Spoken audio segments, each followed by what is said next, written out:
curas de ideologia de gênero. Esse tanto de coisa que a gente vai lutar aqui não faz sentido. Então, como eu não vi ninguém representando a gente, eu falei, eu vou ter que cair nessa aí, vou levar uma espetada muito forte, vai prejudicar as minhas empresas, vai acabar com a minha reputação, vai fazer o quê? Alguém tem que resolver o problema. Branca Nunes, faz bom um dia, M, Branca. Faz um M, quem está assistindo. Sua pergunta.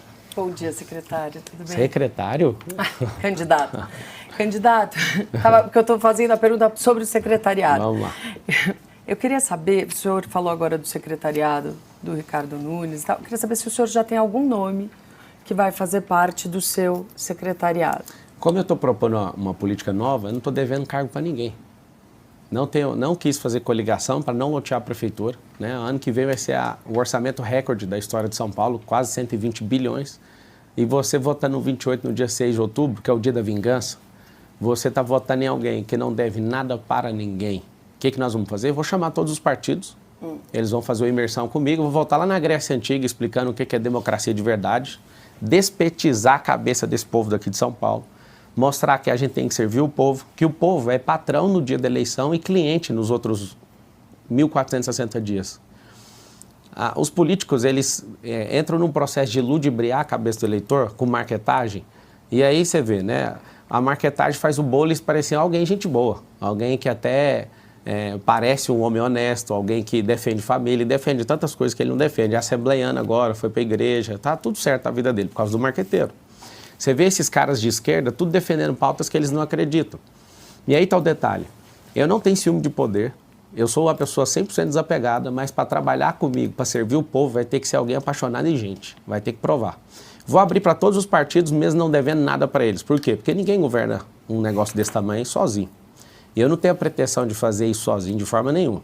Na Inglaterra, existe um modelo de oposição que é o modelo sombra. O que é esse modelo? Não é um modelo que a oposição é inidônea, é uma oposição idônea. Eu vou convidar todo mundo de fato, só que eu já sei que de antemão 7 partidos políticos que não suportam esse progresso contínuo vão fazer o quê? Vão se abster de participar disso, que é os partidos de esquerda, esses mais radicais. E aí, o que eu vou fazer? Vai ter aptidão, todos os partidos vão mandar os nomes e a gente vai conhecer essas pessoas. E eu estou pensando seriamente em transmitir ao vivo essa imersão. Vai ser a imersão que eu vou convidar pessoas realmente que entendem de política, gente que quer o progresso da cidade de São Paulo. Eu vou chamar todo mundo para contribuir, não tem ciúme nenhum disso. Eu sei que o poder é como se fosse um bolo e todo mundo quer um pedaço. Agora, vencendo a eleição no primeiro turno, a gente não vai dever ninguém. Ou seja, ninguém vai mandar e vai falar o que tem que fazer ou deixar de fazer. Todos que aproximaram com esse objetivo, eu falei, vamos fazer o seguinte, a gente fala depois da eleição, porque aí eu eleito, eu não preciso você mandar em nada, você vai contribuir, é diferente. Adalberto Piotto, bom dia, Piotto, bem-vindo. Bom dia, Brau. Candidato, seja bem-vindo uma vez mais. Eu vou entrar nessa questão que o senhor fez menção acerca de que tem mais gente que pensa e conhece a cidade do que o senhor, não estou falando dos seus opositores na eleição. Então, quem são essas pessoas que têm essas ideias melhores que o senhor, que conhecem melhor e que podem lhe ajudar? Quais são essas ideias, pelo menos? Quem pensou melhor a cidade que o senhor e que pode lhe ajudar em um eventual mandato? Deve ter 10 mil pessoas melhores que eu, só não tem a coragem. Agora, uma pessoa Mas quais que são as ideias? As ideias dessas pessoas, elas construíram riqueza, essas pessoas contribuíram com a cidade, conhecem muita coisa e elas serão convidadas. O que eu quero dizer é que para o cargo deve ter muita gente melhor. O problema é que não conseguiu um partido, que é quase impossível conseguir um partido aqui no Brasil. Não conseguiu ter popularidade suficiente. Agora, eu nunca vou falar que eu sou a melhor pessoa do mundo para assumir nada. Eu conheço o tamanho do Brasil. Aqui na cidade de São Paulo tem 12 milhões de pessoas, então se eu falar que eu sou o melhor cara para tocar a cidade é mentira. Agora, entre os candidatos que estão aí, eu tenho até vergonha de falar que eu tenho competidores. É um adolescente, para-choque de comunista. Você olha para o outro lado, é um invasor de propriedade privada, depredador de patrimônio público, institucionalizador de peculato, que é o artigo 312 do Código Penal. Você olha para um fanfarrão que fica brigando com o PCC pela televisão e é valentão e quebrou regra no debate para querer dar um tapa na minha cara, mas não foi homem suficiente. Você vê um nível completamente desqualificado. Agora, como eu sou alguém razoavelmente bom em recrutamento e seleção, eu vou abrir a oportunidade para todo mundo participar disso. Eu vou selecionar pessoas muito bem selecionadas. Para você entender, na minha vida privada, não tem parente trabalhando em nenhuma empresa minha. Por que eu faço isso? Você imagina, se eu faço isso na minha vida privada, o que eu vou fazer no setor público? Não vai vir companheirada para cá. Eu acredito que a destruição da máquina pública está nesse excesso de companheiros. nesse excesso de gente que deve favor para os outros. E eu estou muito feliz de não ter aceitado coligações, estou muito feliz de ter uma chapa pura, estou muito feliz de não ter padrinho, estou muito feliz do jeito que está acontecendo. Tudo que me aconteceu até agora tem uma passagem bíblica que marca muito, que é: todas as coisas cooperam para o bem daqueles que amam a Deus e são chamados segundo o seu propósito. Agora, eu vou abrir esse processo seletivo. Tem muita gente, tem alguém que realmente tem servido bastante, que virou um grande conselheiro, é o Felipe Sabará, que foi secretário já da prefeitura, foi secretário do Tarcísio agora. Tem pessoas que se aproximaram que eu tenho olhado com os olhos, né, com bastante benevolência para eles, mas nem eles, não prometi nada para ninguém. Eles estão contribuindo sem nenhuma promessa, porque eles acreditam no projeto que a gente vai fazer diferente na cidade de São Paulo. Edilson Salgueiro, sua pergunta, Edilson, bom dia. Bom dia, Brown, os colegas. Candidato, o senhor mencionou no início as pesquisas de intenção de voto e agora falou que se orgulha de não ter padrinho político. Algumas das pesquisas mostram que o senhor está na frente. Então, como é que é liderar algumas dessas pesquisas sem o apoio formal do ex-presidente Jair Bolsonaro, que é um cabo eleitoral, o maior cabo eleitoral conservador? Olha, eu pensei que seria bem mais complicado. Só que o eleitor de direita, ele não se sente como o eleitor de esquerda que não pensa. O eleitor de esquerda, ele é ideológico. O eleitor de direita é por princípio. O que é isso? Ideologia é um telhado, princípio é um fundamento. E o eleitor de direita, ele é focado na liberdade, e a liberdade não tem dono. E o meu respeito absoluto ao presidente Bolsonaro, ao qual eu falo direto com ele. Ele troca muita mensagem pelo WhatsApp, ele sabe o respeito que eu tenho por ele. O fato dele ter preterido o Salles mostrou um sinal que ele não está nessa eleição de São Paulo. Ele ainda não se posicionou, apesar de ter o vice, né, que é o Melo, que para mim, na minha avaliação, conhecendo o Bolsonaro e conhecendo o enredo político aqui do estado de São Paulo, Bolsonaro tirou uma granada e tirou o pino e deu na mão do Ricardo. O Ricardo não sabe o que fazer com isso. Porque quando ele vai para alguns lugares, os populares cobram o Ricardo desse apoio do Bolsonaro. O Bolsonaro perdeu a eleição na cidade de São Paulo como presidente. O Tarcísio perdeu a eleição em São Paulo também como governador. E o que acontece? Eu tenho demonstrado aquilo que eu sou. Eu nunca vou fazer o que Joyce, Dória, Frota, essa turma maluca que traiu o Bolsonaro. Primeiro, eu não devo nada ao Bolsonaro. Ele não me fez absolutamente nada que eu tivesse que prestar conta para ele, para você entender. Eu servi ele. Eu ajudei 38 dias na campanha dele para presidente. E eu lembro que eu não pedi um vídeo para ele. Eu fiz diversas estratégias, já mostrei para as pessoas como é que foi essa estratégia. Foi por pouco, 40 mil votos por estado que a gente não ganhou, porque acabou não rodando tráfego pago na conta dele. Como a gente já resolveu, não vou entrar no mérito mais, mas por algum integrante ali da família por conta de ciúme. O que acontece? Sendo bem ponderado em relação ao Bolsonaro, ele é o primeiro líder de direita que a gente tem, só que a direita, ela não quer ser taxada de propriedade de alguém. E eu não quero assumir essa propriedade. Eu acredito que tem que levantar 1000 Bolsonaros. Isso a esquerda pira ouvindo um negócio desse. A gente não pode depender de um homem. O único homem que a gente tem que depender é alguém que já morreu e ressuscitou e nos salvou, que é Cristo. Qualquer outro tem que ser nossos articuladores, suporte, tem que ser um escudo, tem que ser espada numa guerra. Então, assim, seria muito bom se o Bolsonaro fizesse? Seria. Mas como ele não está fazendo, e eu estou liderando a pesquisa sem TV, sem padrinho, sem coligação, sem dinheiro público, sem rádio, e com todos contra mim, isso está mostrando uma fúria da sociedade. Então vai acontecer uma vingança do povo. A vingança do povo vai ser no dia 6 de outubro. Escreve todo mundo aí na transmissão com 72 mil pessoas. A vingança é no dia 6. O povo vai vingar. Por que vai vingar? Porque se quiser continuar do jeito que está, vota no Bananinha, que não consegue mostrar perfil. Eu que entendo de gente, ele não tem perfil para prefeito. E eu vou te falar, se eu não tivesse essa disputa agora, o Boulos ia esmagar o Bananinha com a máquina federal, esmagar o Banana. Como eu vi que isso poderia acontecer, eu tive que parar o que eu estava fazendo para entrar nessa eleição de última hora. Não iria entrar nessa eleição. Então, terminando a resposta. O fato do presidente estar apoiando politicamente e não de coração, todo mundo sabe fazer essa leitura. E o meu extremo respeito ao Bolsonaro, defendi ele em todas as oportunidades, vou continuar defendendo até o último dia dele na vida política. E ele, mesmo me atacando, eu sei que às vezes o período eleitoral isso pode acontecer, quando acabar o período eleitoral, a gente volta ao normal todo mundo. Mesmo o Tarcísio tentando levantar um defunto, que é o Nunes. O Tarcísio está fazendo isso. O Tarcísio todos os dias, ele tenta levantar um defunto chamado Nunes. Não tem como. Eles já fizeram um visagismo no Nunes para ver se ele parece um cara da hora. Ele tá falando grosso agora. Ele ontem na Roda Viva foi espetacular com 9 mil pessoas na Roda Viva. Quando eu fui lá, acho que tinha 500 mil pessoas de pico. E ele com 9 mil pessoas rodando e conclamando os jornalistas. Eu vou até mostrar o jeito que foi. Vocês têm que me ajudar. O Marçal não vai sentar na cadeira de prefeito. Parecia um Minion ali. Ô, Banana, chegou o fim do seu governo. Você não tem nenhuma chance. Já acabou. Para de passar vergonha. Tá tocando 7 mil obras agora, por que não fez antes? Tá fazendo pra caramba pra cidade, né? Sem licitação, sem pedir desconto. Você acha que alguém é bobo? Eu vou te pôr na cadeia, porque eu vou fazer uma auditoria na prefeitura e ano que vem você vai pra cadeia. Tá bom, Banana? E no próximo debate no SBT, eu vou soltar uma no seu peito, que você não vai conseguir mais nem olhar na minha cara, seu desonesto. Você vai ver como é que é tomar dinheiro das creches das crianças. Me espera, se ano que vem você não tiver na cadeia, você muda meu nome. Pergunta agora é do Carlos Cauti. Bom dia, Cauti. Bom dia, Vitor Brown. Colegas, candidato, obrigado pela disponibilidade. Candidato, o senhor disse que vai ganhar a eleição sem dever cargo para ninguém, não vai ter nenhum partido que vai mandar no seu eventual mandato, mas o senhor vai ter que lidar com uma Câmara Municipal e o seu partido não vai ter a maioria absoluta dos assentos da Câmara dos Vereadores.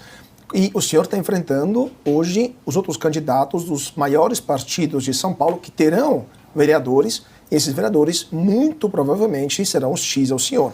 Como que o senhor pretende apresentar e aprovar projetos de lei pela Câmara Municipal sem ter esse apoio? A palavra que você usou provavelmente está errada. Sua probabilidade está errada porque eu vou eleger 37 vereadores. 7 vão ser do meu partido, os demais de outros partidos. Eu tenho transferido energia e autoridade para essas pessoas. Ninguém governa sozinho, já falei.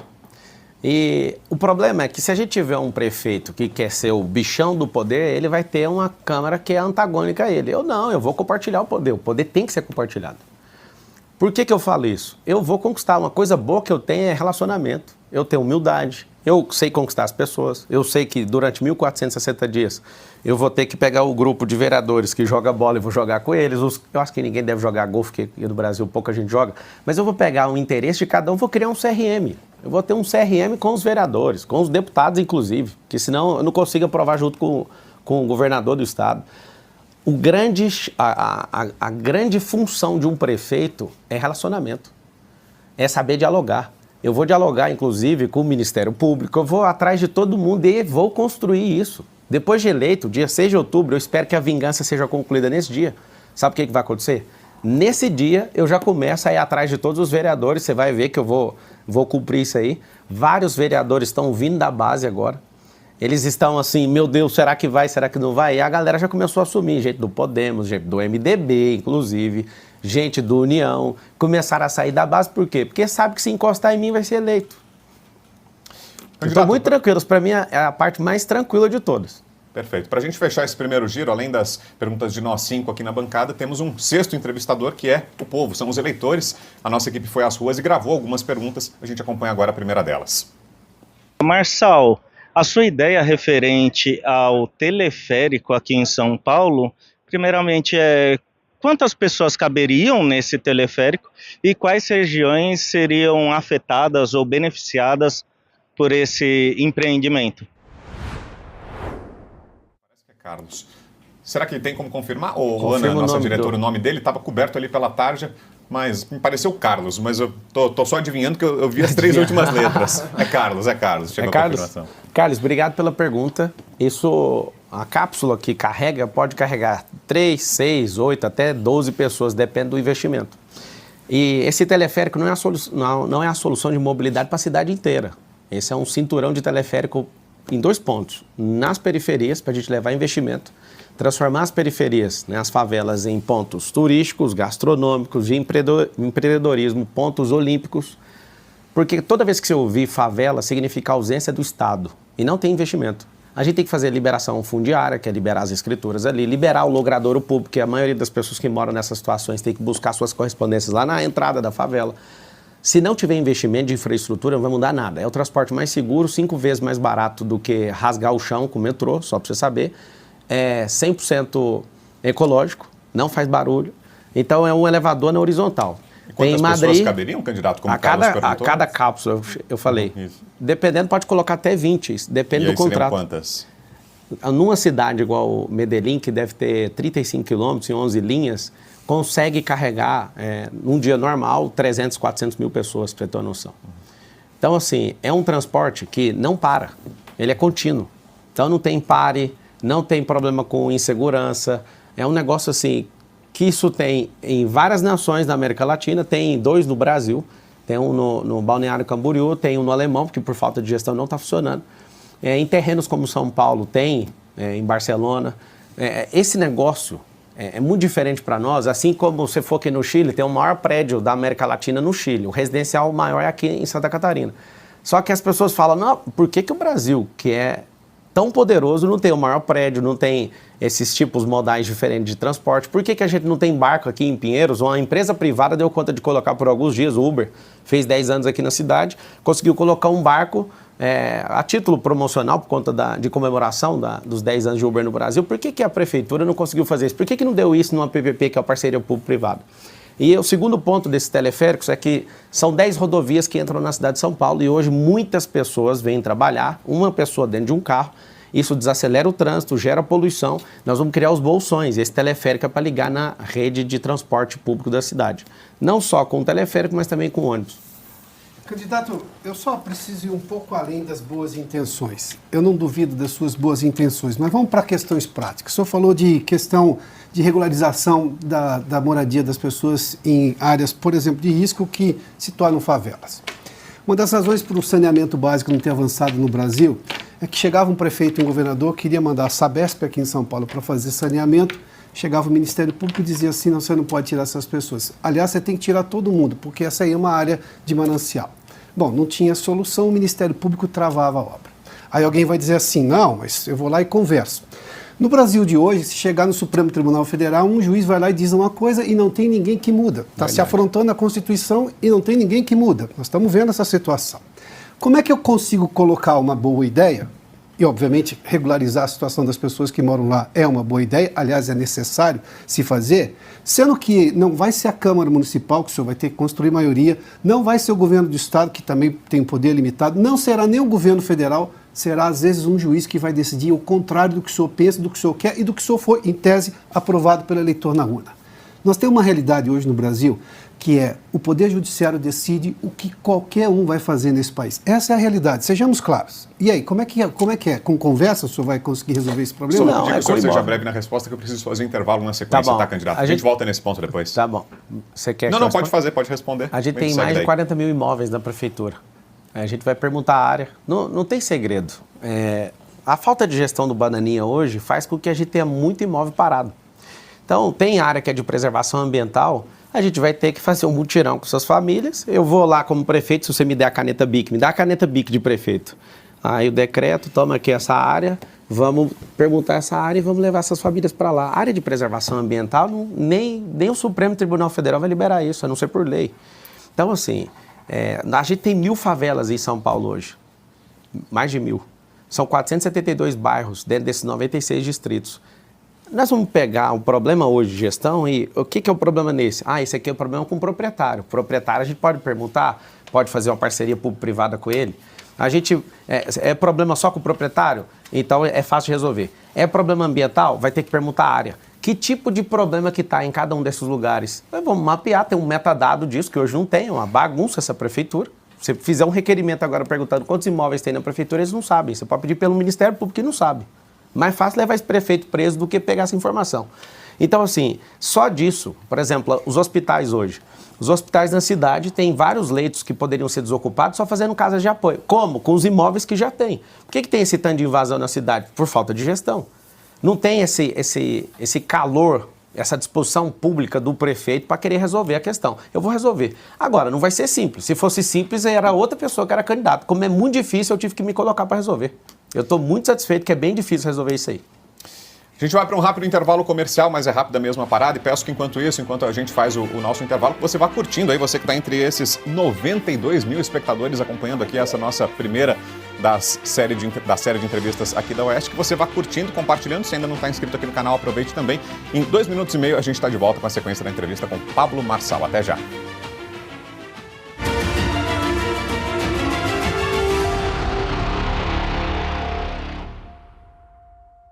O App Oeste tem uma novidade. Agora é possível ouvir o Oeste Sem Filtro através do app mesmo sem ser assinante. Ouça o programa líder de audiência do YouTube em qualquer lugar. Se você ainda não tem nosso app, é muito fácil instalar. Basta acessar a loja de aplicativos do seu celular, digitar Oeste e pronto, nosso app já vai aparecer. Clique e instale. Ao abri-lo, você será direcionado para a tela principal. Nela, clique em Ouça Oeste Sem Filtro e pronto! Você poderá escutar o programa mesmo enquanto acessa seu aplicativo de GPS favorito ou usando outros apps. Você terá acesso a informação de qualidade, de graça e com a vantagem de consumir muito pouco da sua banda de internet móvel. Oeste, cada vez mais acessível e perto de você. No cenário atual, onde a informação é fundamental para a formação de opinião e entendimento do mundo ao nosso redor, a revista Oeste se destaca como uma fonte confiável e inovadora de jornalismo independente. Fundada com o propósito de trazer uma nova perspectiva ao jornalismo brasileiro, a Oeste oferece conteúdo profundo, análises criteriosas e reportagens que vão além das manchetes, sempre comprometida com a verdade e a liberdade de expressão. Com uma equipe de jornalistas experientes e especializados, cada edição é cuidadosamente elaborada para proporcionar uma leitura rica e informativa, permitindo que o leitor conheça a verdade. A Oeste investe em plataformas digitais, garantindo que seu conteúdo seja acessível em qualquer lugar e a qualquer momento. A Oeste se mantém firme na missão de entregar conteúdo que realmente faz a diferença. Se você valoriza a informação de qualidade e busca uma fonte que realmente entende a complexidade dos assuntos contemporâneos, a revista Oeste é a escolha certa.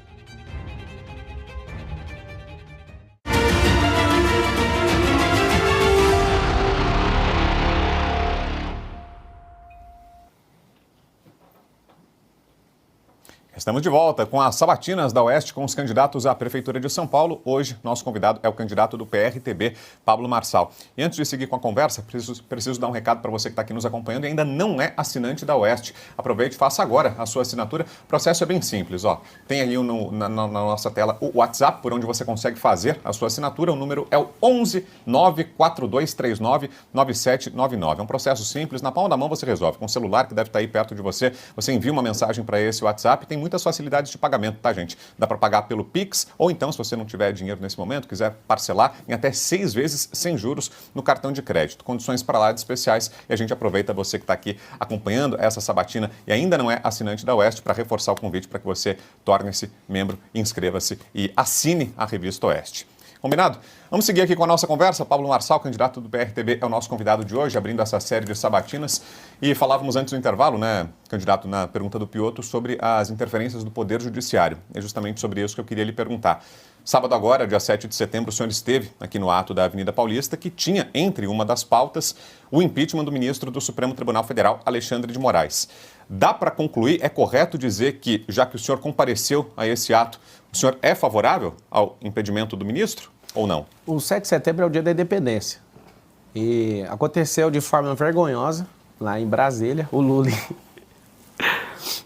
não tinha ninguém na rua, né? Pagou não, né? Deve forçar alguns servidores para participar ali naquela avenida e ficar gritando. Foi horrível o que você fez ali. Lula, você sabe que você não tem um povo. Ao contrário do Lula, o Bolsonaro estava com o povo. Eu deixei bem claro, né, que seria uma surpresa, porque eu estava em El Salvador. Não daria para chegar no horário, eu me esforcei ao máximo, porque a noite inteira voando. E aí eu cheguei às 15 horas, saí correndo dentro do aeroporto de Guarulhos, peguei um helicóptero, pousei na Paulista, fui correndo 5 quadras, infelizmente cheguei com o Bolsonaro falando obrigado. Nós temos mais de 200 anos de independência, mas não estamos independentes de comunistas, de ladrão, de ideologia de gênero, de abortistas, de gente erotizando criança na escola, de abusos do Poder Judiciário. Nós temos mais de 15 mil juízes nesse país e a gente tem uma parcela assustadora de juízes que estão comprometidos com causas e militâncias. A Corte Suprema está politizada e agora o candidato à Prefeitura de São Paulo não vai emitir opinião. Quem vai emitir opinião é o jurista Pablo Marçal. A Corte do Supremo Tribunal Federal precisa colocar um pé no freio e parar com essa politização que foi construída nesses últimos anos.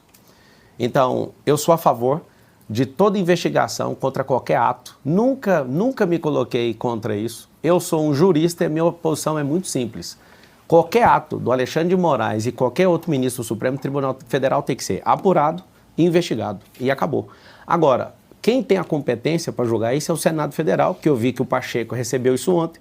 Agora, ele tem que ser homem para tocar isso. Eu duvido que ele, com tanto comprometimento que ele tem pessoal na vida dele, que eu acho que ele depende muito do favor do judiciário, eu duvido que ele vai fazer isso. Então é simples. Eu fui lá para prestigiar, sim. Nós somos um só povo. Eu tô com vocês. Eu fiquei assustado ali na Paulista, do tanto de gente que estava usando o boné do M. Eu nem ganhei, já estou gerando renda para o povo, tanto de gente que vendeu ali boné. Quero dar os parabéns para você que é empreendedor, tá de parabéns. Infelizmente, não deixaram eu subir no caminhão, não cobrei, tá? Não cobrei de ninguém o fato de não ter subido. Só que na hora que eu sou impedido de subir, a única coisa que eu precisava fazer é, ou eu podia ir embora, ou eu podia ir para os braços do povo. E aí eu fiquei mais assustado do que qualquer carreata que eu já fui. Eu subi no guarda-rei e não acreditei vendo aquele tanto de gente fazendo o M. Então, o Malafaia que não gostou, eu te peço perdão.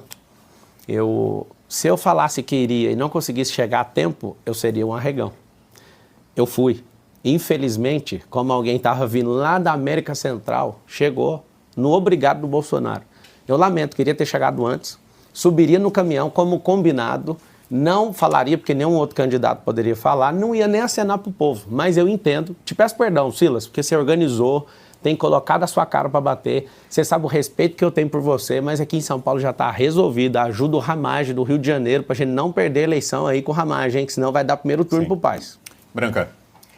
Candidato, queria falar de propostas para São Paulo. O senhor passou a maior parte da sua vida acadêmica em escolas públicas, sim, certo? Eu queria saber quais são as maiores carências nas escolas municipais de São Paulo, sim, e as propostas do senhor para tornar o ensino público melhor.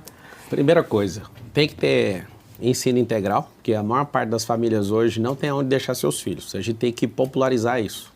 As famílias mais pobres não têm com quem deixar seus filhos, e isso prejudica, inclusive, a formação do cidadão, para você ter uma noção. E a gente tem dinheiro, a gente investe mais de 25 bilhões de reais em educação na cidade de São Paulo. Não falta dinheiro. Tem excesso de companheirada, burocratização, falta de gestão, tem um tanto de coisa que come esse dinheiro. Provavelmente é por esse caminho. Segunda coisa, a gente tem que alfabetizar as crianças, que esse incompetente desse bananinha não dá conta de fazer isso. São Paulo era para ser a maior potência da educação no país. Está perdendo para o Paraná, está perdendo para Santa Catarina, está perdendo para Goiás, está perdendo para outros estados, sendo que aqui é a maior potência. Então a gente tem que recuperar a posição da cidade de São Paulo e colocá-la em primeiro no IDEB.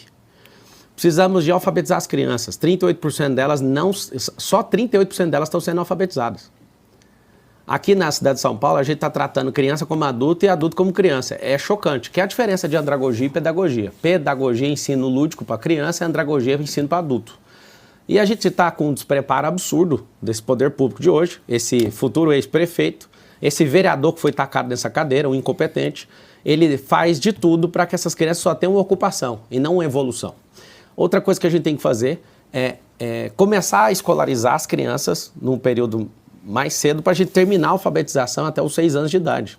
Esse modelo que o PT acabou implementando aqui na cidade de São Paulo faz com que a criança tenha retardo cognitivo. O processo de construção cognitiva vai até os 7 anos de idade. Se você não alfabetiza uma criança até os 7 anos de idade, você tem um prejuízo absurdo. Aí você vai para a favela, a maioria das crianças tem problema nutricional, aí tem problema de alfabetização, a criança fica jogada. O que a gente vai ter da sociedade? Depois você vai querer matar aos 18 porque essa pessoa está indo para o mundo do crime. Como é que você cobra de alguém aquilo que você não investiu? Então, o que nós vamos fazer na escola na cidade de São Paulo? Nós vamos ensinar inteligência emocional, porque o nosso país tem mais homicídio do que em países em guerra.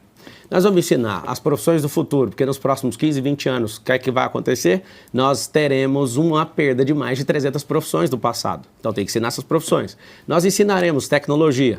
Tem uma empresa no Japão sozinha que tem mais patente do que o povo brasileiro inteiro. Nós não somos um povo que cria, nem inventa, nem faz nada. Isso é um absurdo. Nós não temos a nossa marca de computador, a gente não tem o nosso próprio carro brasileiro, a gente não faz nada, inclusive. E aquilo que a gente criou aqui, que é a Embraer, depois os Estados Unidos compram e levam embora. É o nosso perfil, isso vai mudar a partir da escola pública. Nós vamos ensinar empresarização. Eu não quero ser empresário, mas vai aprender. Porque 87% das empresas fecham até o 3º ano. E você vai aprender na escola pública. Você vai aprender a pagar imposto, você vai aprender a abrir empresa, gerir empresa, vai aprender a comprar, Aí vai vir a joia, a pérola do ensino público. Nós vamos transformar a escola pública em escolas olímpicas. Por que isso? Porque esporte molda caráter. Dos 80 mil pessoas, aproximadamente, que tem em situação de rua em São Paulo, você não vai achar nenhum. É raríssimo você encontrar. Valendo. Vá nas ruas e pergunte se alguém ali é esportista. Não acha esportista que se joga na rua igual está aqui na cidade de São Paulo. Então, o que a gente espera do futuro do ensino público de São Paulo? Alfabetização precoce, aprender as profissões do futuro, aprender tecnologia, aprender inteligência emocional, aprender empresarização. Inclusive, vai ter uma secretaria de empresarização. Essa secretaria de empresarização, ela vai fazer com que a gente apoie as empresas para elas não fecharem e estimular. Quem aqui em São Paulo não quer ter seu próprio negócio? Quem aqui em São Paulo que não quer prosperar? Sim. Quando uma pessoa vai para o crime, ela está dando um sinal. Ela não está indo para o crime porque ela quer levar um tiro, ela quer prosperar, só que ela não sabe como. E aí vem as oportunidades, elas começam na escola. Edilson. Candidato, seguindo com a ideia das propostas que a Branca mencionou agora, dos pontos do plano de governo do senhor prevê a urbanização de favelas. Então, eu queria que o senhor aproveitasse para explicar. O senhor construiu casas em Angola? Quem construiu foram as pessoas, né? Eu sou um dos maiores apoiadores. Isso. Do que o senhor viu lá, como é que o senhor faria para adaptar aquela realidade, a realidade brasileira, para urbanizar as favelas, que é um problema crônico em São Paulo? Eu cheguei lá em Angola, em Luanda, em 2019. E as pessoas moravam em casa de lata. Algumas moram ainda, está nesse processo, né, de construção. Quando eu vi a cena, as mulheres pegavam na enxada e elas iam para outras fazendas trabalhar. Olha o perfil, criança cuidando de criança e homens em casa. Nem em casa não, né? Naquela lata que chegava a 56 graus ali no sol. Não tinha emprego, aí chegou uma ONG e começou o trabalho ali naquele lugar. Quando eu cheguei lá, eu fui e levei alguns empresários para ajudar, a gente fez doações em 2019.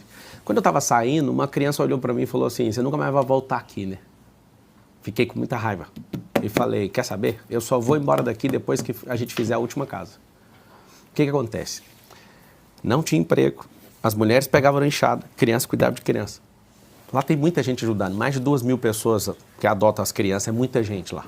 E não tem dinheiro público nem daqui nem de lá. É uma questão privada de gente, igrejas, outras ONGs, de outras nações também ajudando. Como eu fiz esse compromisso, eu levo empresários lá e a gente ensinou eles. Eu lembro de fazer as primeiras doações. Eu doei a rede elétrica, eu doei as máquinas de fazer tijolo e comecei a falar para eles, vocês vão construir. Do fundo da minha alma, eu conhecendo o cérebro e vendo a incapacidade deles em 2019, eu entendi assim, cara, esse negócio não vai funcionar. E eu lembro de falar com eles, eu parava diversas vezes com eles e falava, mas por que vocês têm uma terra boa e não planta? Aí um falava assim, mas é porque não tem semente. Eu falava, mas enquanto eu estiver vivo eu dou a semente, mas eu nunca vou plantar para vocês. É isso que nós vamos fazer com o nosso povo. Resumo, hoje está em pleno emprego, quem constrói é eles. A gente faz o tijolo lá, é ecológico.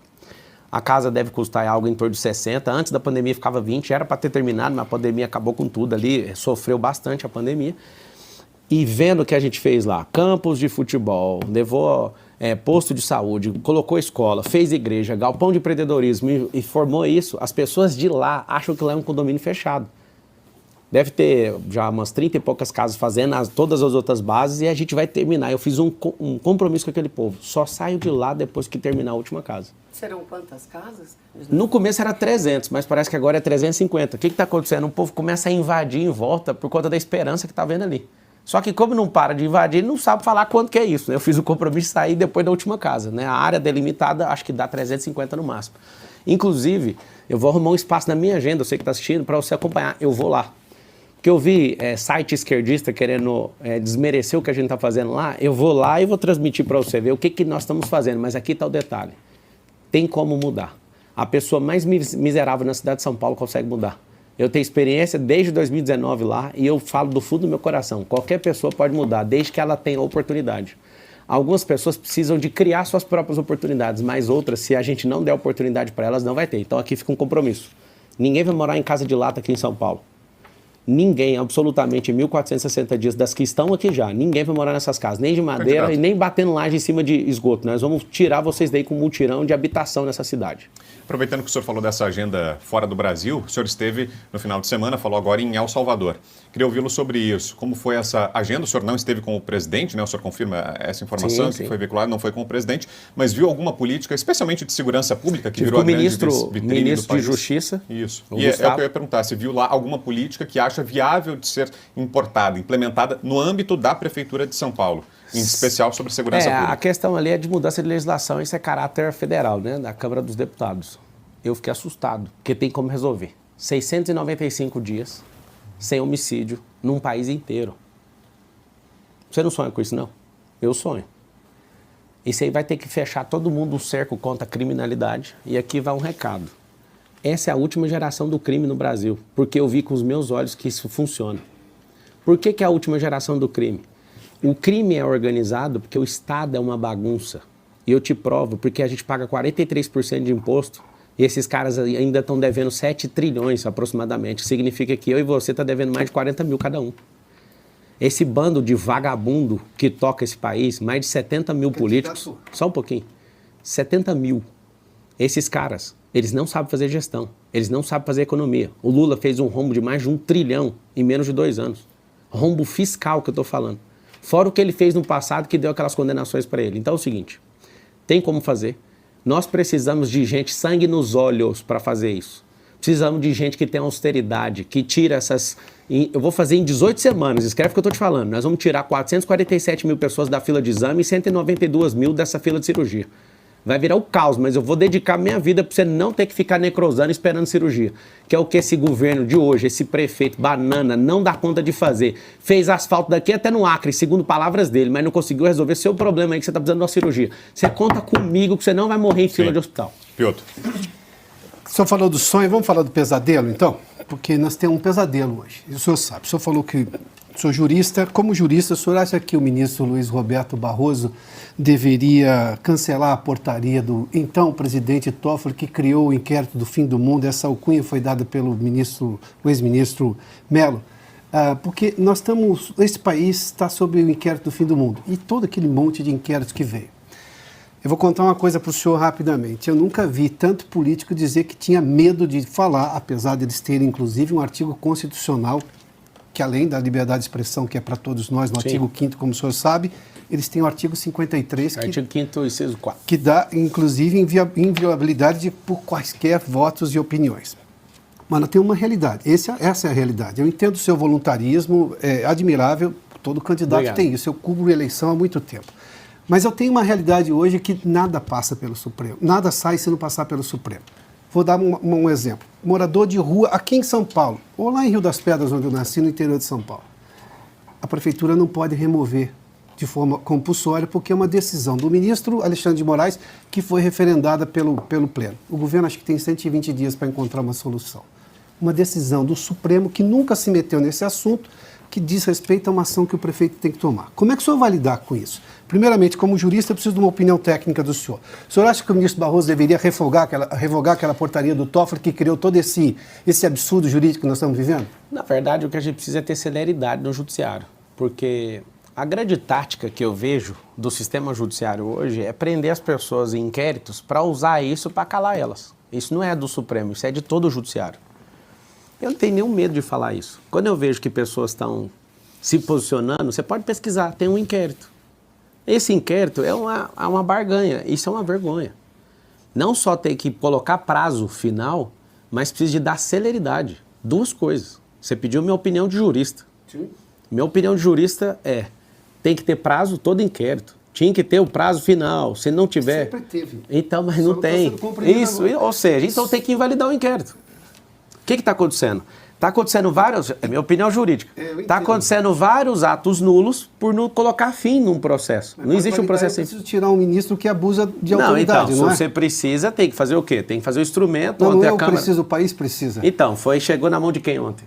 Do Pacheco, está na mão dele. Agora ele tem que ser homem para fazer o que os deputados estão falando. Mas eu posso começar pelo Barroso, ele pode simplesmente revogar essa portaria. Então, é o presidente da você corte. tem o número dele? Vamos ligar para ele. Eu tenho aqui, vou achar o número dele rapidinho e vou ligar para ele. Podemos ligar agora, o que o senhor acha? Vamos pegar o número dele.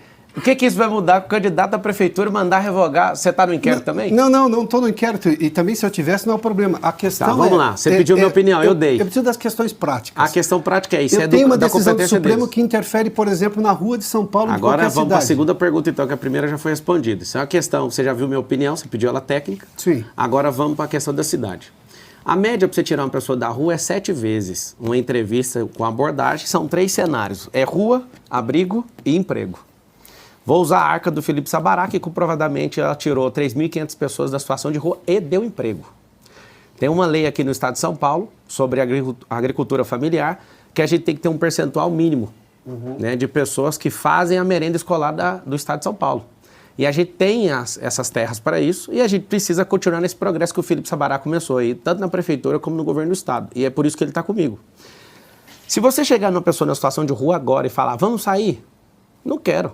2, não vai, ou seja, a média é 7. Então a gente tem que ter um voluntariado absurdo, tem que ter pessoas para fazer isso. Hoje, a gente deve gastar um pouco mais de 2 bilhões com esse assistencialismo de vamos tirar pessoas da rua, só que hoje tem ONGs, tipo a Craco Resiste, que não quer tirar as pessoas da rua e recebe dinheiro público.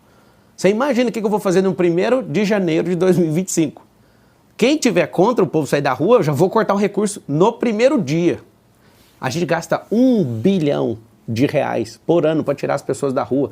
Você vê o tanto que o bananinha incompetente só tem aumentado. O que eles estão fazendo? Espalhando a Cracolândia em 17 pontos. Tem 17 focos de Cracolândia na cidade de São Paulo. E o maior problema da Cracolândia não é o crack, é o álcool. A Alcolândia. O povo está usando dos abrigos para dormir e acorda no outro dia, porque você não pode entrar e ficar saindo. Você tem que ir lá, dormir, acordar no outro dia. Aí você sai, vai lá, arruma, bebe, enche a cara, dorme de novo. Nós vamos de responsabilizar as cidades que estão mandando mendigos para cá. Nós precisamos de ter mais paciência para tirar essas pessoas da rua. Eu tive na porta da Sé, da catedral, eu conversei com 2, um dos que eu conversei, puxou 11 anos de cadeia e estava lá, e eu falando para ele, eu sou a sociedade, eu te perdoo, vamos mudar. Não vamos para abrigo, cara, vamos para abrigo, trocando ideia. Ele, peraí que eu vou falar com a minha namorada. Ele foi, usuário de crack esse.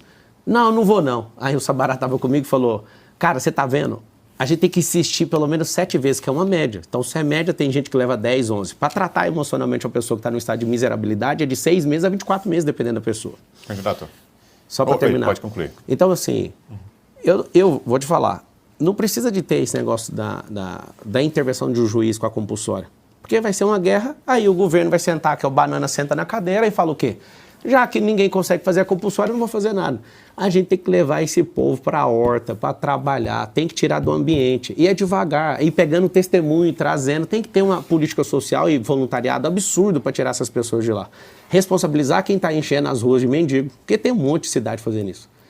Tem 645. Seria essa responsabilização? Claro, é pelo Ministério Público. É claro, o Ministério Público tem que saber disso. A gente tem que vigiar essa chegada. De onde você está vindo? Eu conversei com o outro é lá de Moçambique. Falei, mas por que você está aqui? Ah, porque eu perdi o passaporte. Cara, pega aqui, vamos resolver o problema. O cara tá na rua, o cara é de Moçambique. Eu vi esse cara, inclusive eu filmei. Então, tipo, a gente precisa de ter coragem de resolver. Agora, gastar R$1 bilhão e aumentar 23% em relação a dezembro do ano passado, você é um incompetente, seu bananinha. É isso que você está fazendo aí. Mais uma do Caute e depois tem outra das ruas. Candidato, voltando a falar de casas, plano diretor aqui em São Paulo foi mudado durante a gestão Haddad, proibiram basicamente a construção de prédios com estacionamentos, obrigaram a construir prédios somente em avenidas com grande transporte público, com grandes avenidas de ônibus ou metrô, e os prédios ficaram muito pequenos, os apartamentos ficaram muito pequenos. Então, há um problema imobiliário em São Paulo, especialmente para famílias com filhos, prédios com apartamentos um pouco maiores. O senhor pretende alterar, já foi feita uma alteração, é de 10 em 10 anos, né? O normal, mas eu pretendo alterar sim. O que o senhor pretende fazer? Por que o senhor achou desse plano diretor e como o senhor acha que deveria ser um plano diretor para uma cidade como São Paulo? A cidade não foi planejada para fazer o que as pessoas estão pretendendo. Então a gente precisa de inverter o planejamento. O que é inverter? Eu sou construtor também, loteador, eu gosto muito do assunto e entendo pouco. A cidade de São Paulo tem uma rodovia em volta dela de 177 quilômetros, que é o Rodoanel, e tem 44 quilômetros que não acaba nunca e já gastou 5 bilhões e não termina. Segundo o Tarcísio, vai terminar em final de 2026, eu espero. Vou ajudar ele nisso aí. O que acontece? Como tem esse anel do lado de fora de 177 quilômetros, eu quero fazer um anel do lado de dentro que não é de rua, é de uma faixa empresarial, que eu chamo isso de amortecedor de fluxo. São 38 cidades em volta da cidade de São Paulo, e essas cidades elas estão entrando no centro expandido. E cria esse caos de 7 milhões de carros, gerando essa poluição, essa lentidão e inclusive mudando a questão da paz mental das pessoas, porque não adianta, você fica perturbado mentalmente. Essa área do lado de fora, que é a capilarização, eu quero fazer um cinturão de empresas, e essas empresas, nós vamos dar benefício fiscal para essas empresas que tiverem 80% dos seus funcionários morando no mesmo bairro. Para quê? Para ajudar na reurbanização da cidade. E a gente, nesse amortecedor de fluxo, verticalizar, gabaritar, é o nome que tem no mercado imobiliário. Nós vamos gabaritar essa área para subir os prédios. Se você for em cidades que tem subúrbios nos Estados Unidos, existem grandes avenidas que levam os bairros para fora e rodovias cortando a cidade, rodovias. Nossa cidade não foi planejada para ter esse tanto de gente. Então, o que a gente tem que fazer? Ao invés de adensar a área no centro expandido, a gente tem que trocar isso para fora. Porque se eu oferecer emprego nesse cinturão, que é onde nós vamos criar 2 milhões de empregos em 1.460 dias, porque esse é o projeto da empresarização, não fechar, só para você saber, a maior parte das empresas que fecham até o 2º ano é por conta de despesa fixa. E a gente tem esse tanto de imóvel, podendo ajustar e ajudar o empreendedor a abrir empresa e não fechando, porque o problema do brasileiro não é falta de abertura de empresa, é fechar a empresa de forma precoce. Nós vamos criar esse cinturão e essas empresas, para ter os benefícios, tem que ter esses moradores próximos. Então vai ser uma revolução, não só de moradia, mas de emprego. Emprego vai diminuir a criminalidade. Emprego na onde a pessoa mora. Você que mora na periferia, pensa você acordar, pegar uma bicicleta e já chegou na empresa. Ou então ir a pé para a empresa. Poxa, quem que não quer um sonho desse? Você vai perto da sua casa, sem ter que ficar arrastando esse metrô, sem ter que entrar nesse ônibus. Nós vamos continuar investindo em tudo isso, mas pensa comigo, essa é a oportunidade. Um governo de esquerda não quer criar emprego, ele quer te manter sem prosperar. É a prova. Ninguém fez você prosperar até hoje, nenhum governo de esquerda. É mentira, porque eu já fui de escola pública, eu já caí nessa conversa, já acreditei no Lula, inclusive. Eu já fui de partido de esquerda, porque eu não consegui entrar em nenhum. Esse povo é tudo mentiroso, esse povo não serve pra nada. E faz um M aí, e é 28. Mais uma das ruas, vamos ver. Pablo Marçal, eu gostaria de saber de fato como ocorre essa relação do presidente do seu partido, do PRTB, o Avalanche, com o PCC. Isso existe? Como você explica isso? Laís, é o nome dela? Isso. Laís, obrigado pela pergunta. O Avalanche está processando todos os jornalistas que pegaram no pé dele em relação a isso. Pelo que eu conheci ele agora, quando eu entrei nesse partido. Eu entrei nesse partido no último dia, que eu acabei saindo por tirarem a palavra que eu iria ser candidato pelo DC, eu acabei entrando no PRTB. Eu acredito no contraditório, na ampla defesa, e espero que seja verdade a defesa do Avalanche. E eu deixo bem claro, a Avalanche não vai ter cargo na prefeitura, ninguém do meu partido, não tem ninguém que eu curvei para falar alguma coisa sobre prometer algo por estar aqui. Mas eu agradeço o Avalanche, porque ele é o único cara que conseguiu segurar essa candidatura no peito. E obrigado, viu? E se tiver alguma ligação, que seja apurada e que ele responda. Eu não tenho nem político, nem amigo, nem ninguém de estimação que eu vou defender se essa pessoa estiver errada, que ela pague. A gente faz agora o nosso último intervalo comercial com 130 mil espectadores aqui nos acompanhando. E peço a você que está aqui com a gente que vá curtindo, compartilhando o nosso link. A parada é rápida e a gente já volta para o nosso último bloco da sabatina com Pablo Marçal, candidato do PRTB à Prefeitura de São Paulo. Até já.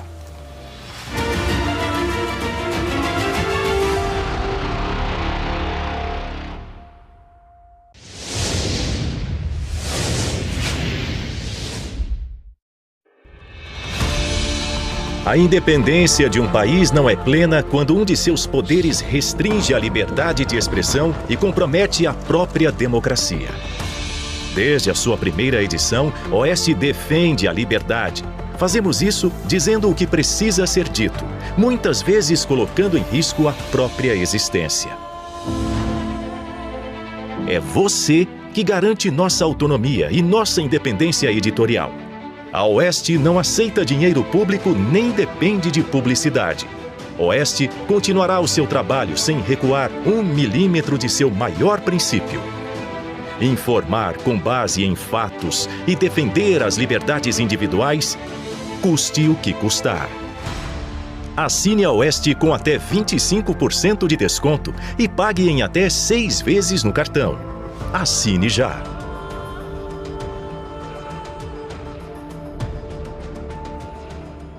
O App Oeste tem uma novidade. Agora é possível ouvir o Oeste Sem Filtro através do app mesmo sem ser assinante.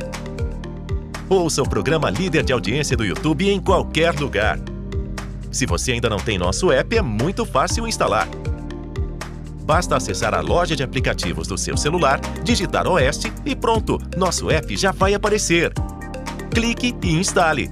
Ao abri-lo, você será direcionado para a tela principal. Nela, clique em Ouça Oeste Sem Filtro e pronto! Você poderá escutar o programa mesmo enquanto acessa seu aplicativo de GPS favorito ou usando outros apps. Você terá acesso a informação de qualidade, de graça e com a vantagem de consumir muito pouco da sua banda de internet móvel. Oeste, cada vez mais acessível e perto de você.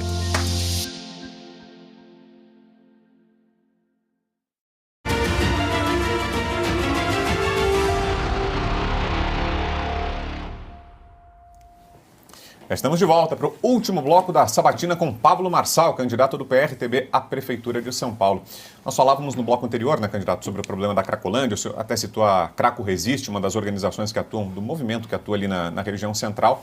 E houve, durante essa última gestão do Ricardo Nunes, um movimento para tentar, na Câmara Municipal, a criação de uma CPI que investigaria algumas dessas organizações. CPI que ficou muito conhecida pelo padre Júlio Lancelotti, né, que virou um emblema dessas organizações. Ela acabou não saindo do papel. Pergunto ao senhor, se eleito, o senhor pretende apoiar essa iniciativa, que é encabeçada, inclusive, por um grande aliado do senhor, candidato a vereador, o Rubinho Nunes. O senhor pretende, se eleito, dar o seu apoio enquanto prefeito à CPI das ONGs e do padre Júlio? É claro, você imagina, se você na cidade de São Paulo sabe que R$1 bilhão está sendo destinado para nada, isso tem que ser apurado e colocar a gente na cadeia, não faz sentido. O padre lança leite, ele sabe que ele fica usando aquilo ali para politicagem.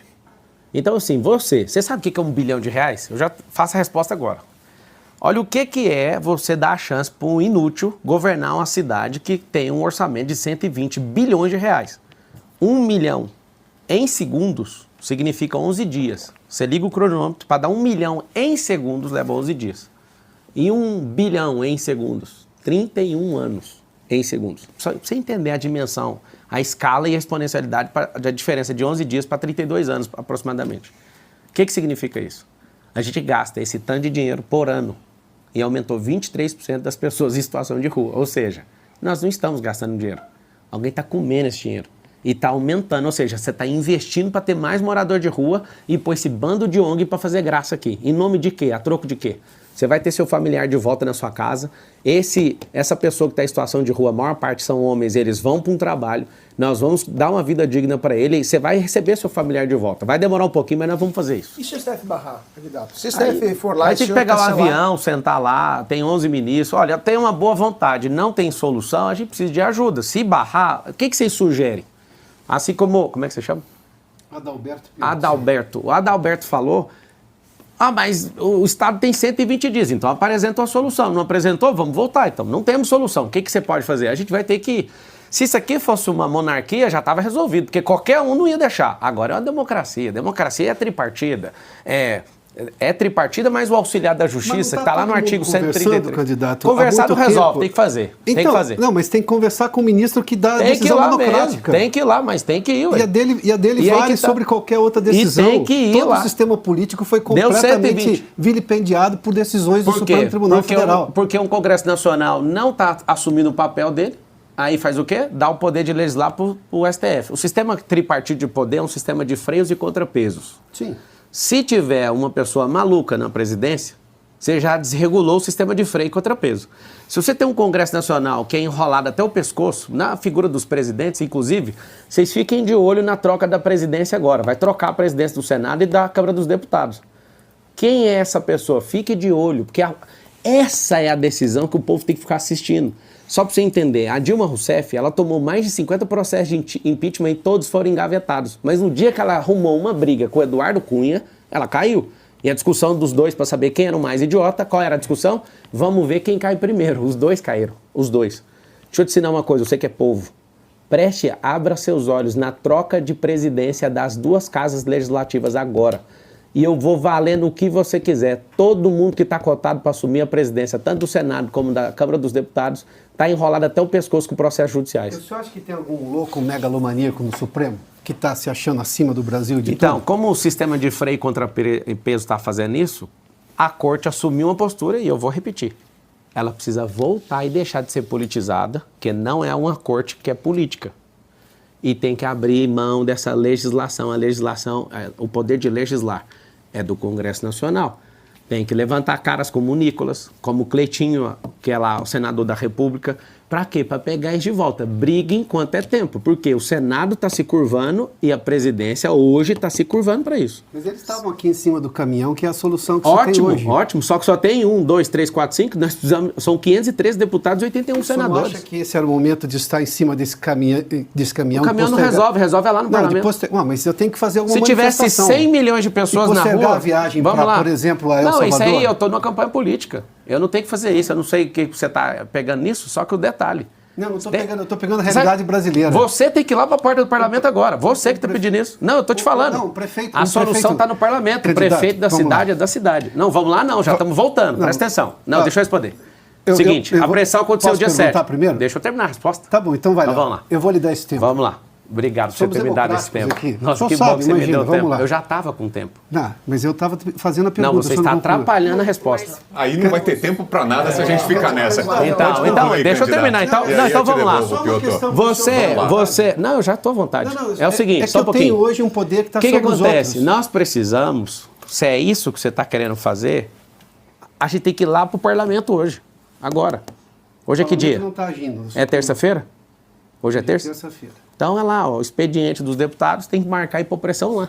Sim. É só isso. Está na mão deles. Quem tem competência para fazer isso não é um jornalista, não é um candidato a prefeito. Você não entendeu isso até agora. É o parlamento. O parlamento está tão fraco que está precisando de um jornalista cobrar um candidato à prefeitura para resolver um problema. Candidato. O parlamento está fraco. O parlamento precisa de força. Para quê? Convoque as pessoas na porta do parlamento. São 513 deputados. E aqui vai um recado. Parlamentares, políticos e ministros do Supremo Tribunal Federal só tem medo do povo. Ninguém afina para nada, nem para cadeia, nem para nenhum tipo de ameaça, mas o povo. Se vocês realmente querem fazer isso, tem que ir para a porta do parlamento e pôr pressão naqueles 513 deputados, que o parlamento já baixou a cervical faz muito tempo. Sim. É aí que está a verdade. Acho que está respondido, né? Vamos com a Branca, por favor. Duas das maiores preocupações na cidade, além da segurança, claro, é saúde e educação. O senhor falou da educação e também disse que pretende zerar a fila dos exames com relação à saúde. Eu queria saber como fazer isso e também outros projetos nessa área. Vamos lá, para zerar isso. Se a gente tivesse numa pandemia, o que a gente ia fazer? A gente ia abrir hospital de campanha. A gente iria pedir o Conselho Regional de Medicina ou nacional para fazer a liberação da telemedicina, como foi na pandemia. A gente está com quase 500 mil pessoas na fila. E se ela não fizer a cirurgia, ela vai necrosar. Isso para mim é uma pandemia, a nível municipal. Tem muita gente, eu estive no Hospital da Criança e do Adolescente, eu vi gente da Venezuela, gente da Bolívia, e a gente pode receber todo mundo, só tem um detalhe. Por que a gente não fechou parceria com outros hospitais? Por que a gente não faz mutirão? Por que a gente não faz hospitais provisórios para zerar isso? Tem o dinheiro, mas falta disposição. Quando eu fiz o compromisso não é igual ao do Boulos, que fala que vai zerar colocando nome bonitinho na popa. Não. É em 18 semanas que nós vamos fazer. Primeiro compromisso meu é salvar a gente. Primeira coisa que nós vamos fazer. Os exames, a gente precisa de liberar o teleatendimento, que foi feito por período de pandemia. Eu vou conseguir isso.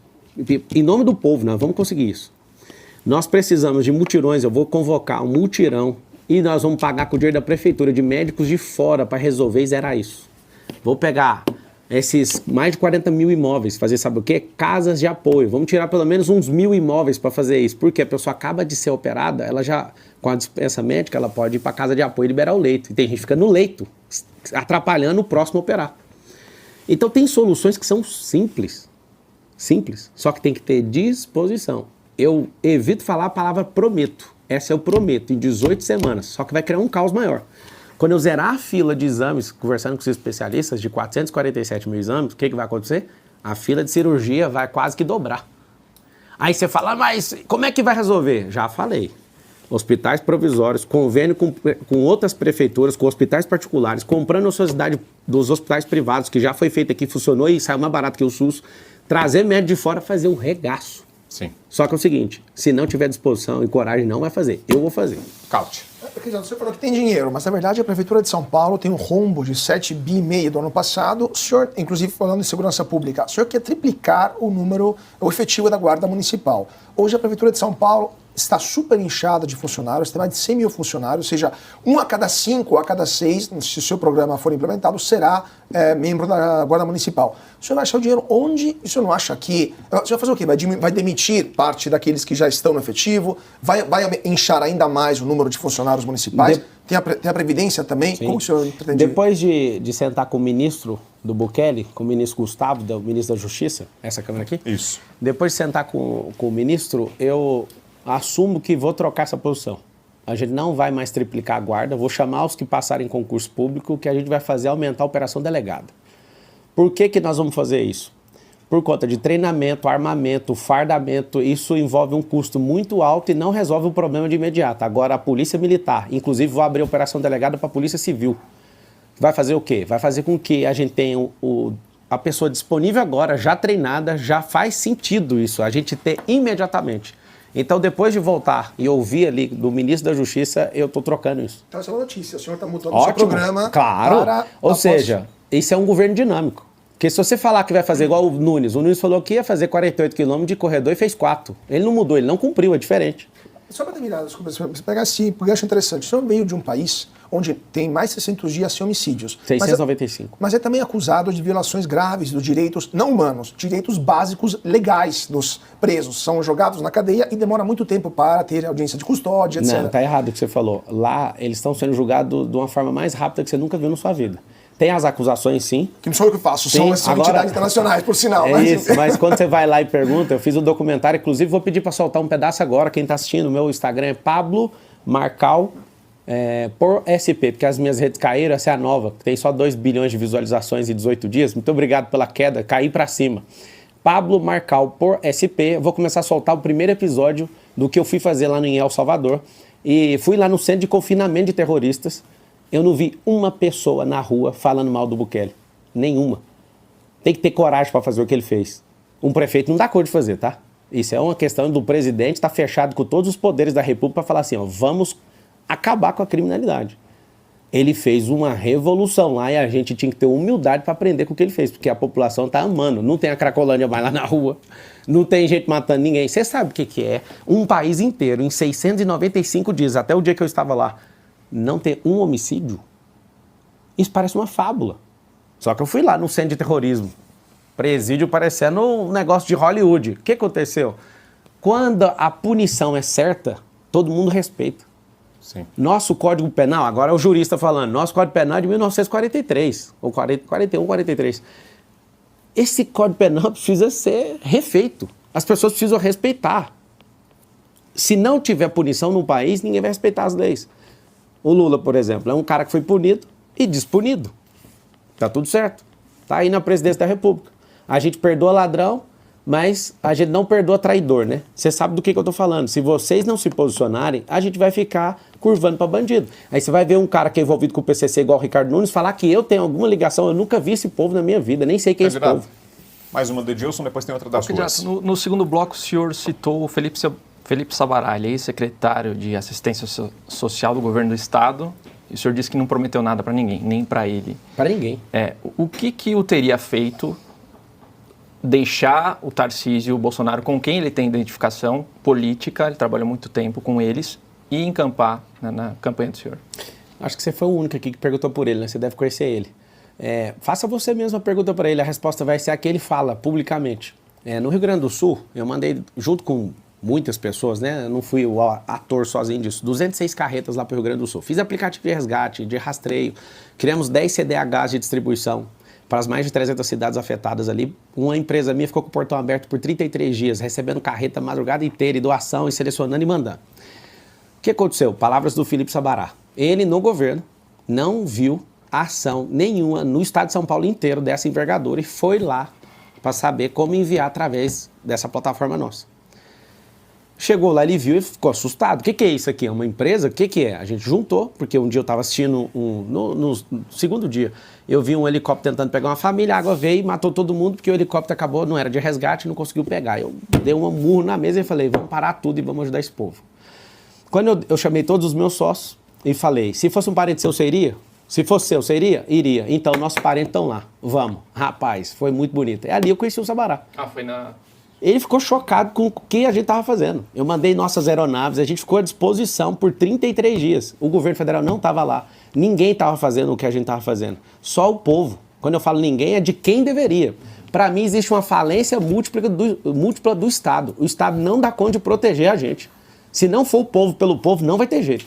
A minha indignação aumentou ainda mais. Aí quando eu vi essa oportunidade, eu falei assim, aqui em São Paulo a gente vai deixar a esquerdista tocar? Aí eu pensei, do jeito que eu tratei o Rio Grande do Sul, com essa força, parando todas as minhas coisas, eu vou parar tudo e vou ajudar São Paulo. Foi ali. Então, o Sabará, você é o cara, irmão. Obrigado. Você tem um coração nobre, é um filho de família riquíssima. Você já foi alertado por todos, pra você sair da política. Você é um cara que me dá esperança em saber que dá pra mudar e você vai ser prefeito de São Paulo. Escreve o que eu tô te falando. Eu vou treinar você pra isso. Você tá me ensinando muito, mas eu vou treinar você naquilo que eu já te falei que precisa. Um beijo no seu coração. Obrigado por você acreditar em mim, Felipe Sabará. Mais uma pergunta das ruas. Vamos ver. Candidato Pablo Marçal, eu gostaria de saber que se o senhor ganhar a eleição, o que o senhor vai fazer para nós que trabalhamos na rua, os chamados camelôs.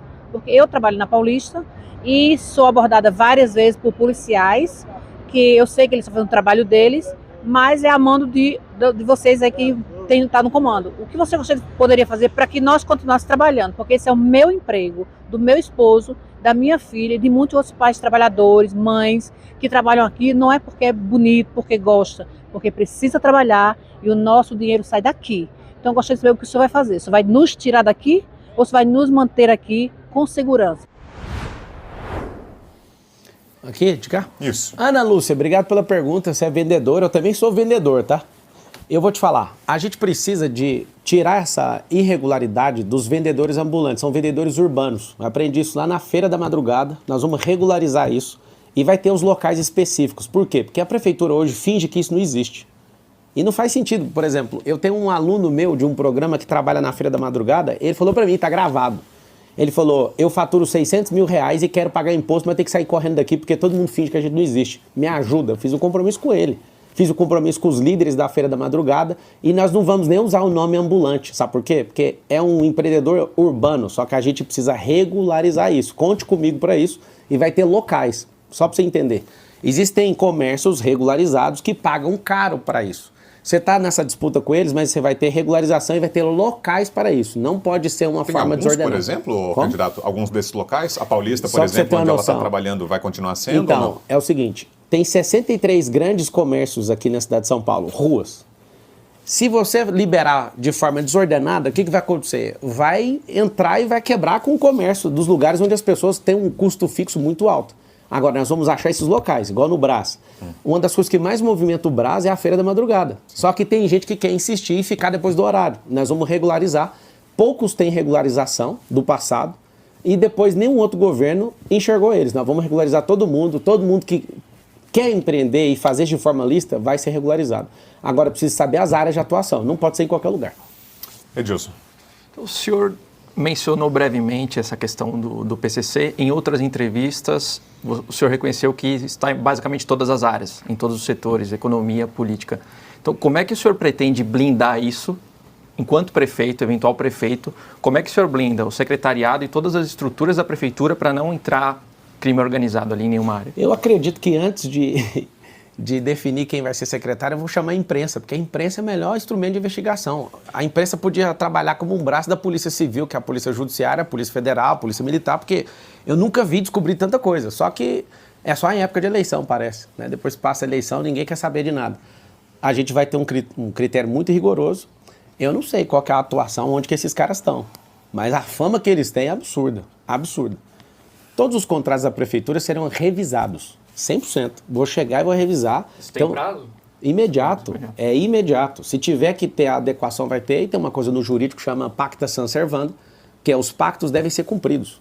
Ou seja, se tiver em desacordo, vou dar prazo para resolver. Se tiver insistindo nisso, vai perder o contrato com a prefeitura. Então, assim, uma outra coisa que eu quero fazer dentro do meu secretariado é uma equipe de inteligência para investigar o secretariado e fazer várias das ações do secretário se tornarem públicas. Para quê? Para fazer igual na Indonésia, né? Algumas situações são filmadas para as pessoas verem o que está acontecendo. Não é público? Vamos trazer isso tudo a público. A minha vida é pública, eu mostro tudo, não tem nada para esconder, por que aqui na prefeitura tem que ser diferente? E falando em contratos públicos, o candidato, a gente teve recentemente em Santa Catarina uma medida que foi considerada polêmica, controversa, do governador Jorginho Melo, que cortou o financiamento para a parada LGBT de Florianópolis. Ele deixa que a parada aconteça, mas não está mais direcionando o dinheiro do governo de Santa Catarina, disse para os organizadores que busquem financiamento privado. O senhor cogita alguma medida semelhante com o dinheiro da Prefeitura de São Paulo, que é repassado à parada, eventualmente cortar o repasse da Prefeitura para a parada LGBT? Se faltar dinheiro para salvar o povo, pode cortar absolutamente todas. E cada um financia a sua. Mas eu acredito que pelos fundos que a gente já tem hoje, não vai faltar dinheiro para isso. E a grande verdade é que se você entra querendo, vamos parar com tudo, cara, você tem que respeitar a cultura da cidade, isso virou cultural. Agora, se todo mundo entender que a gente não tem que aplicar dinheiro público nisso, pode contar comigo. Se faltar dinheiro para fazer aquilo que eu falei de zerar a fila de hospital, vou sacar dinheiro de todos os lugares. Primeiro, para mim, é salvar a gente. Piotr. Qual a relação que o senhor imagina que é preciso ter com o Tribunal de Contas do município? Aqui em São Paulo, quando se vai fazer uma obra, o tribunal tem que aprovar antes. Eu confesso que eu imaginava que era o contrário, como normalmente acontece. O Tribunal de Contas da União avalia depois. Neste caso, especificamente, boa parte das obras ficou parada porque o Tribunal de Contas dos municípios, são só 2 no Brasil, no Rio de Janeiro e aqui em São Paulo, foi lá e bloqueou até que se comprovasse que a obra seria lícita e tudo mais. Ou seja, o prefeito tem que provar 10 vezes que ele vai fazer a coisa certa, inclusive o Tribunal de Contas do município, embora ele tenha a outorga do cidadão que o elegeu. Como é que o senhor pretende lidar com essa situação? Porque isso me parece uma burocracia. É burocracia e se ela existe tem que pegar o crivo. Qual que é o crivo que o Tribunal de Contas usa? A gente tem que aprender o crivo e não encher o saco e usar o crivo para aprovar isso o mais rápido possível. Tem que saber o crivo. Eu não posso fazer tudo que eu quero. Se fosse no setor privado, meu Deus, eu ia resolver tudo mais rápido. Eu tenho paciência para isso. Uma coisa que eu aprendi na escola pública, ouvindo todo esse lastrear de comunistas, que em 1920 veio ali na escola de Frankfurt, é que a única coisa de verdade que eu sei que comunista tem de qualidade chama-se paciência. Então, a pessoa que é impaciente na política, ela é jogada para fora. Eu tenho paciência. Como é que vocês estão reprovando? Vamos pegar o histórico, você já trouxe isso? Então vamos lá. Qual que é o histórico de reprovação? Existe um crivo. Eu uso esse crivo e dali para frente eu tenho que usar exatamente aquilo para ganhar celeridade. E, de novo, relacionamento, conversar com isso, trazer gente técnica que entende esse crivo para passar isso o mais rápido possível. Branca. Uma das promessas que está no seu plano de governo é limpar definitivamente o Tietê. Isso é uma coisa que se tenta há décadas e ninguém consegue. Isso. Ninguém quer fazer diferente. Então, e como que o senhor pretende em 4 anos? Não tem como fazer isso em 4 anos. Mas certo? É que está no plano. Se eu fosse o governador, eu terminava em 4 anos. 47% do dinheiro que a Sabesp recebe, quem é o cliente? Cidade de São Paulo. Eu tive com o governador e falei para ele, inclusive reafirmo, nós vamos trocar essas grandes obras, você é tocador de obra pública, eu sou tocador de obra privada, nós vamos dar certinho, Tarcísio. Mas se você não se comprometer em limpar esse Tietê, eu vou abrir uma empresa pública da cidade de São Paulo para fazer isso sem você. Porque não dá mais. Desde a década de 90 a gente gasta bilhões para limpar isso aqui. Aonde está o problema? Saneamento básico.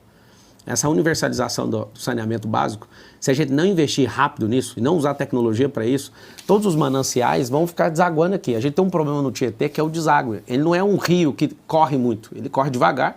E esse problema de não criar esse saneamento básico, acho que, salvo engano, acho que 40% das pessoas da cidade de São Paulo, na linha de periferia, não tem saneamento básico. Se não trata esse problema, e aqui, ponto para o Tarcísio, se não conseguisse colocar a iniciativa privada dentro da Sabesp, não ia ter dinheiro no caixa para fazer isso. Então, pontaço. Eu acredito que agora sai. Agora, o prefeito bem intencionado acelera. O mal intencionado, por exemplo, se um Boulos da vida ganhar, atrapalha tudo. Ele vai querer cancelar na justiça esse negócio da Sabesp. Eu acredito no Tarcísio, nós vamos fazer isso junto pela primeira vez. Agora tem gente interessada nisso aí. Tem contratos infinitos com essas balsas que ficam limpando isso aí. É coisa que pode custar a vida de alguém, vamos parar por aqui, porque a gente já vai resolver mesmo, eu, Tarcísio. Se Deus quiser, revertendo a inelegibilidade do Bolsonaro, a tríplice coroa em 2026. Bolsonaro presidente, Tarcísio governador, Marçal prefeito de São Paulo. Aí você vai ver isso aqui andar. Você, Cauti. Candidato, eu queria perguntar sobre o trânsito, de novo, a questão dos motoboys, dos entregadores, porque são pessoas que querem prosperar, são pessoas que acham na entrega de produtos um jeito de ganhar mais dinheiro, inclusive de outras profissões, mas ao mesmo tempo eles são muitos deles se envolvem em acidentes no trânsito, então eles acabam atrapalhando de fato o trânsito, mesmo querendo trabalhar de fato. Tem uma questão de barulho também, muitos deles têm motos que não são regulares, então tem o problema também, questões urbanas mesmo. E muitas pessoas, muitos bandidos se disfarçam de motoboy para praticar assaltos e ou tráfico de drogas. Como que o senhor pretende regularizar, regulamentar? Já há faixa azul, já há algumas regulamentações. O senhor pretende intervir na questão dos motoboys em São Paulo, aumentando a regulamentação, reduzindo a regulamentação? O que o senhor acha dessa questão? A questão do assalto, mais de 80% conversando com pessoas da segurança pública é de gente na garupa, né? Tipo, o entregador com gente na garupa. Como a gente vai fazer o anticrime aqui em São Paulo, valendo a partir do dia 1º de janeiro de 2025, inclusive nas pesquisas aí com os motocas, quem está liderando, o Pablo Marçal, os motocas, estamos juntos. É o seguinte, tem que separar esse grupo que usa essa motocicleta para criminalidade. Como que faz? Usando análise preditiva, usando câmera inteligente, a gente realmente vai fazer um pente fino nisso. É porque a pessoa tem moto. Não, é o comportamento. O cara trabalha fazendo entrega. Mas peraí, depois das 18 horas você está fazendo entrega com um parceiro atrás? O Rappi contratou vocês dois? O Uber contratou dois? Não. Então a gente vai ter um pente fino nisso. E se a gente... Pente fino como seria com a GCM, abordagens? A operação delegada, que a gente vai estender para civil, que eu deixei claro aqui, com captura da placa, porque você já sabe, né? Se a maioria das pessoas que querem cometer um crime, o que ela faz? Ela rouba uma moto para depois fazer isso. Então, a gente vai fechar um cerco, vai ser um anticrime que vai acontecer aqui em São Paulo. Você vai ficar assustado com o que o xerife vai fazer. Inclusive, o Boulos não vai poder nem andar aqui, senão vai ser preso. Falando em problemas com a justiça, candidato, o senhor teme que a sua candidatura ainda seja barrada? Agora, faltando menos de um mês para a eleição, ainda há ações dos adversários tentando impugnar a candidatura do senhor. O senhor tem esse receio ou não? Está tranquilo de que até o dia 6 de outubro o senhor continuará candidato? O único temor que eu tenho não é de ninguém a não ser Deus. Estou em paz todo dia. Sobre os adversários tentarem entrar com ações todo o tempo, quem tenta não consegue. Agora... Os meus advogados têm falado que nunca numa campanha alguém foi interpelado judicialmente igual eu. Por que esse desespero? Por que tomar minhas redes sociais? Tá aqui, ó. Não sei se dá pra ver. Tem 400 mil pessoas assistindo isso aqui. Até mais, hein? Acho que 450. Não sei se dá pra ver aqui, ó. Uma conta de 18 dias com 2 bi. Não sei se dá pra dar um foco aí, ó. Com 2 bilhões de visualizações. Tentaram me derrubar, eu caí pra cima. 2 bi, eu nunca vi isso aqui na minha vida inteira. O senhor está sofrendo também muitas direito de resposta em suas redes sociais. Já várias vezes eu vi o Boulos aparecendo na sua... Invasor, vai invadir o Instagram de todo mundo. Ele recebeu uma ordem judicial. Mas é invasor. Como o senhor explica isso? Porque assim, foram várias decisões contrárias ao senhor. Mas não tem problema nenhum. Pode invadir aí, já que você não tem audiência, eu te dou um pouquinho de audiência. Comedor de açúcar. Dá tempo de uma última das ruas, Ana, ou já passo para o candidato fazer as considerações finais? A gente está com o tempo quase esgotado, dá tempo sim. Vamos lá, vamos ver e daí a gente encerra. Pablo Marçal, eu gostaria de saber, o senhor sendo eleito, o que o senhor faria pela nossa tão sofrida classe de taxista de São Paulo. José. Senhor José, taxista, seguinte, não vai pagar multa andando no corredor vazio, você vai ter insufilme para vocês não ficarem pegando um câncer de pele aí, tá bom? É o seguinte, e nós vamos pegar esse aplicativo que não funciona e fazer um aplicativo de verdade. Para quê? Para todo mundo usar e vocês ganharem. A última coisa que eu vou fazer para vocês, vou lutar até o fim para todos vocês poderem ter aquela rendinha com aquela propaganda em cima do carro de vocês. Conta comigo nos táxis, onde você entrar aí, ó, na cidade de São Paulo. É Marçal, eu preciso da ajuda de vocês, que é vocês que viram voto, hein? Um beijo para vocês e tamo junto. E vamos meter isso filme nesses carros, tudo, eu vou ajudar vocês a pôr nesse negócio. Candidato, nosso tempo está quase esgotado, temos mais um minuto que eu vou repassar ao senhor para suas considerações finais e desde já agradeço pela presença, pela aceitação do convite, por ter estado aqui com a gente e o tempo é seu. 1 minuto. Cidade de São Paulo é o seguinte, a gente tem a oportunidade de dar um salto para o futuro. Todos vocês estão assistindo, inclusive os que não gostam de mim. Você não precisa gostar de mim. Você precisa só me dar uma chance. Eu mereço uma chance. Vou te falar por quê. Porque da onde eu saí para onde eu cheguei é muito mais difícil do que fazer tudo que eu estou falando na cidade de São Paulo.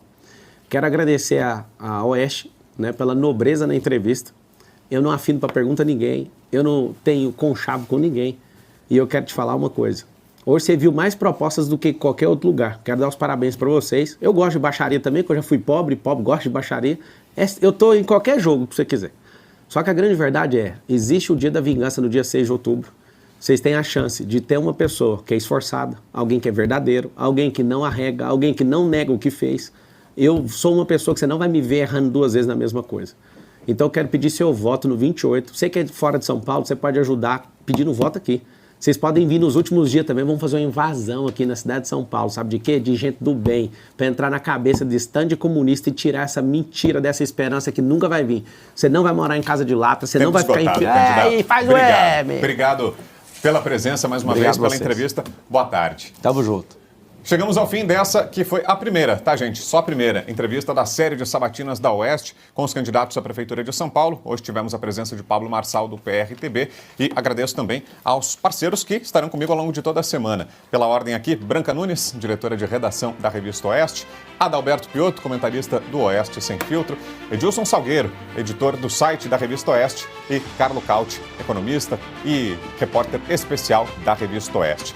Candidato, obrigado mais uma vez pela presença. Amanhã continua a nossa série de entrevistas com Marina Helena, do Novo. Quinta-feira é a vez de Tabata Amaral, do PSB. E sexta-feira, o candidato do MDB, Ricardo Nunes. Obrigado pela sua companhia ao longo da nossa programação. A repercussão completa dessa entrevista, 4 da tarde no Jornal da Oeste, 5h45 no Oeste Sem Filtro. Uma ótima tarde, a gente se vê. Até já.